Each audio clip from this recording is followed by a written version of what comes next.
booze, drugs, girls, the kind of the excesses of the Cowboys of the 90s. Stories have become that of legend. Mm-hmm. How hard was it to avoid getting caught up in all of that excess? I could point to a couple of occasions where I learned very valuable lessons.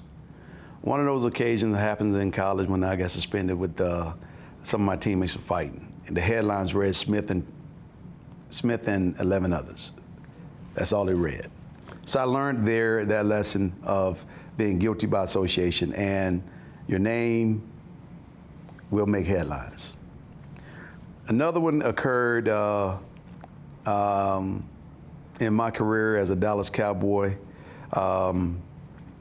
that night with James Washington.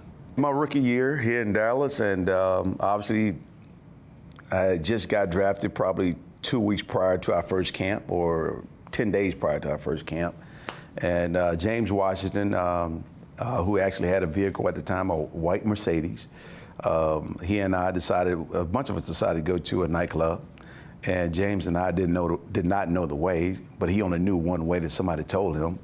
And so we ride down the street called Harry Hines, and Harry Hines is a street where some night walkers hang out at. And I didn't know this. I didn't know the severity of it until we got pulled over by some Dallas cops.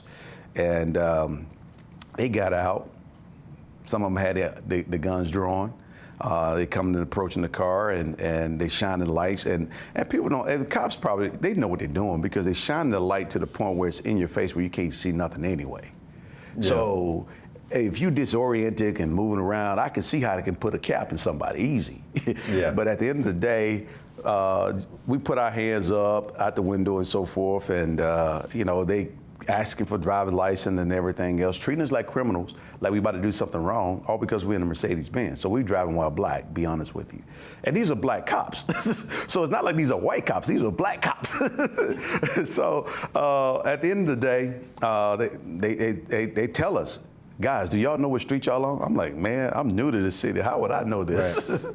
And so he started to explain to us what street we are on, and I'm like, okay, cool.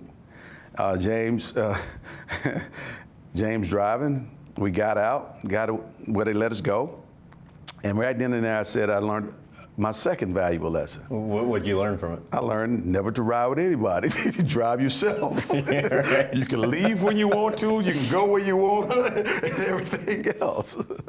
Then I learned a valuable lesson one night, hanging out in Dallas. Before we played the Giants one night, I hung out with a friend of mine. We hung out till about 4 o'clock, 5 o'clock in the morning.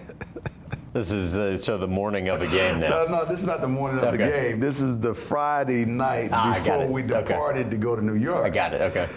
So I get home about 5. The plane departs at 10. So I get about 2 or 3 hours of sleep, right? And I'm wore out.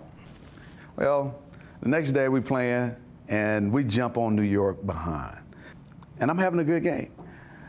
But I'm in a huddle and I'm gasping for air. I can't hardly breathe. My legs are just numb. I turn to Mike. I said, Mike, I can't feel my legs. I can't feel my legs. And so after that game, New York comes back and we barely wins the game. On the ride back, I said right then, I said, you know what? I can't do this no more. I cannot do this no more.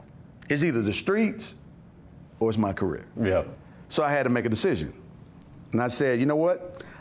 If I'm gonna party, I'm only gonna party. I'm gonna party up to Thursday if I want to, but I'm shutting it down. Yeah. I'm not doing these things no more. Then I said, you know what? That's that. So you learn lessons along the way, and there are signs that you're going down the wrong path.